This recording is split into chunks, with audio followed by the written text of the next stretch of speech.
یوں تو اب ہر روز نت نئے فتنے جنم لے رہے ہیں جو مسلمانوں کو اس مقدس کتاب سے بڑی تیزی سے دور کرتے جا رہے ہیں، جن میں سے دو بیان ہو چکے: فضائل قرآن سے لا علمی اور والدین کی عدم توجہ۔ اب یہ جو تیسرا فتنہ ہے، اس کو ام الفتن کہا گیا، سب سے بڑا فتنہ، فتنوں کی ماں، جو ایک ٹی وی کی شکل میں ہے۔ بہت پہلے یہ ہر دور میں یہ فتنہ رہا ہے۔ پہلے بلیک اینڈ وائٹ تھا، پھر کلرفل آیا، پھر اس کے بعد موبائل آیا، میڈیا آیا، LCD کی شکل میں یہ ٹی وی موجود ہے، لیکن ہے تو وہ ٹی وی ہی کی شکل نا، وہ ٹی وی کی آگے فارمز چینج ہوتی گئی ہیں۔ تو یہ ٹی وی سب سے بڑا فتنہ رہا ہے۔ پہلے جو عام طور پر مسلمانوں کے گھرانے ہوتے تھے، ان میں یہ معمول ہوتا تھا کہ والدین فجر کی نماز کے لیے اٹھتے، خود بھی اٹھتے، بچوں کو باقاعدہ اٹھاتے، پھر قرآن مجید کی تلاوت خود کرتے اور بچوں کو بھی کسی محلے میں بھیجتے تھے تلاوت کے لیے،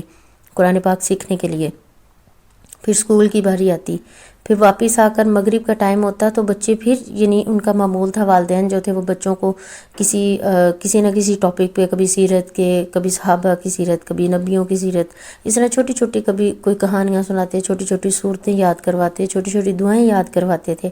اور نماز عشاء پڑھتے ہی بچوں کو سلا دیا جاتا تھا، والدین خود بھی سو جاتے تھے۔ کسی مجبوری کے بغیر نماز عشاء کے بعد جو تھا وہ جاگنے کا تصور تھا ہی نہیں، یعنی مجبوری کے بغیر۔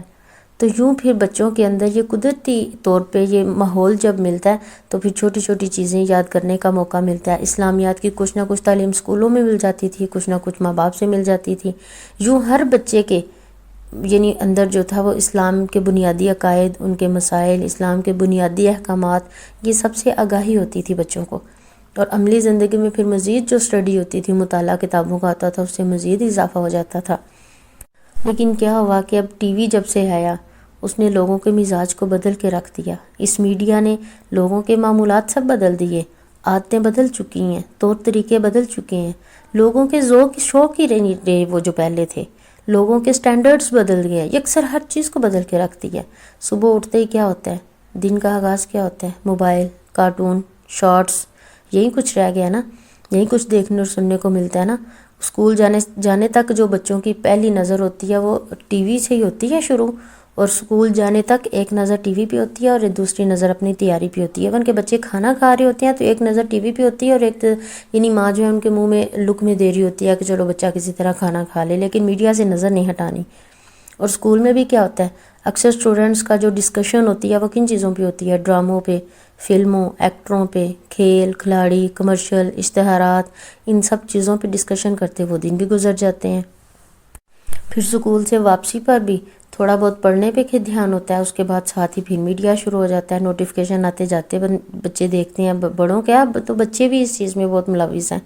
پھر یہ سلسلہ رات سونے تک جاری رہتا ہے۔ تو کیا ہوا کہ اس طرز زندگی نے کیا کیا کہ قرآن مجید کی تعلیم تو کیا، لوگوں کو حقوق اللہ اور حقوق العباد تک پورے کرنے سے محروم کر دیا ہے۔ یعنی ٹی وی نہ صرف لوگوں کی عاقبت بگاڑ رہی ہے، بلکہ وہ دنیاوی اعتبار سے بھی ایک زہر ثابت ہو رہی ہے۔ اس کی وجہ سے کیا ہو رہا ہے، آنکھیں کمزور ہو چکی ہیں، چھوٹے سے چھوٹا بچہ ہے اس کو دیکھے اینک لگی ہوئی ہے، بچوں کا جو تعلیمی معیار وہ بالکل گر چکا ہے۔ عام جو مطالعہ پہلے لوگ اسٹڈیز کرتے تھے، بکس کا جو ٹرینڈ تھا وہ ختم ہو چکا ہے۔ لوگوں کی جو اعصابی کمزوریاں وہ غالب آ چکی ہیں، لوگوں کو ورزش کے لیے ٹائم نہیں ملتا، اتنی محرومی ہے ورزش سے، کیونکہ وہ موبائل سے جان چھوٹے تو کچھ اور کرے نا۔ نیوزی لینڈ میں بچوں کا ایک ادارہ ہے ریسرچ یونٹ پر، اس کے ڈپٹی ڈائریکٹر نے 30 سال تک 1000 سے زائد بچوں کے طرز زندگی پر تجربے کیے ہیں، جس کا حاصل یہ رہا کہ جو بچے روزانہ 1 گھنٹے سے زائد ٹی وی دیکھتے ہیں وہ تعلیم حاصل نہیں کر پاتے، اور جو 1 گھنٹہ یا اس سے کم دیکھتے ہیں وہ تعلیم یافتہ بن جاتے ہیں، اور جو بچے کبھی کبھار ٹی وی دیکھتے ہیں صرف وہی یونیورسٹیوں میں جاتے ہیں اور اعلیٰ تعلیم حاصل کر پاتے ہیں۔ یعنی یہ وہ ان کی ریسرچ ہے، جو بچے اس طرح دیکھتے ہیں، وہ دیکھتے ہیں کہ کون لوگ کامیاب رہے اور کون پیچھے رہے، اور ان کی پیچھے وجہ کیا بنی، اور وہ وجہ صرف یہ میڈیا، یہ موبائل، یہ ٹک ٹاک، یوٹیوب، جو ہر وقت ہمارے جو انگوٹھے چلتے رہتے ہیں نا، اوپر نیچے اوپر نیچے اوپر نیچے، یہ صرف یہ وجہ بنے ہیں کہ ہم